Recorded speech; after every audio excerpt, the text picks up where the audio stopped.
Apple sold slightly fewer iPhones in the final months of 2017 than it did the year before, but higher prices compensated for the dip. The firm reported a record $20 bn, £14 bn, in quarterly profits, driven by strong growth in Japan and Europe. The results, released on Thursday, were the first to provide a glimpse of sales of the firm's expensive iPhone X. Apple boss Tim Cook said sales of the product, which starts at about $1,000, had surpassed the firm's expectations. Apple released the 10th anniversary phone in November. It has been the top-selling phone every week since, Mr. Cook said.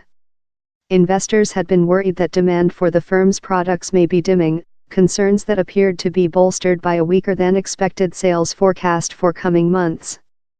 The number of iPhones sold in the period also slipped 1% year-on-year to 77.3 million, but Apple executives said it was important to remember that the quarter was 1 week shorter than in 2016. Quarterly revenue climbed 13% year-on-year to a record I have long believed that a 90-day clock on unit sales is a very surface way to view Apple, Mr. Cook said on a call with financial analysts. Mr. Cook said he was watching figures such as the 1.3 billion active Apple devices around the world, which provide a strong customer base for the firm's growing services businesses, which include Apple Pay and other revenue streams. Apple has been under a cloud after the firm revealed that it deliberately slowed batteries in older phones, prompting investigations in several countries.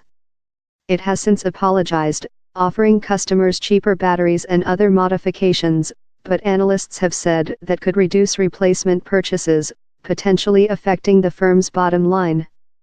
After an initial fall, Apple shares climbed more than 3% in after-hours trade. Last year Apple launched 3 new iPhones, but one was not like the others. The iPhone X was the main event, the talk of the town. In contrast, the iPhone 8 and 8 Plus felt obsolete before Tim Cook had even finished his presentation. Investors were worried that the presence of the iPhone X would put off people buying the cheaper iPhones. And, given the X started at $999, those people may decide not to buy an iPhone at all. And that appears to be basically what happened.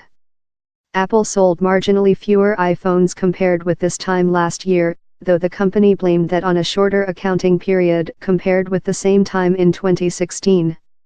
With the average selling price going up by around $100 to $796, it means Apple may be selling fewer iPhones, but it is making more from each one. Apple investors will be seeing it like this: selling fewer iPhones but dramatically upping the price is certainly one way to solve that ever-present supply chain headache. So, a timid quarter by Apple's unparalleled standards. But by no means a problem.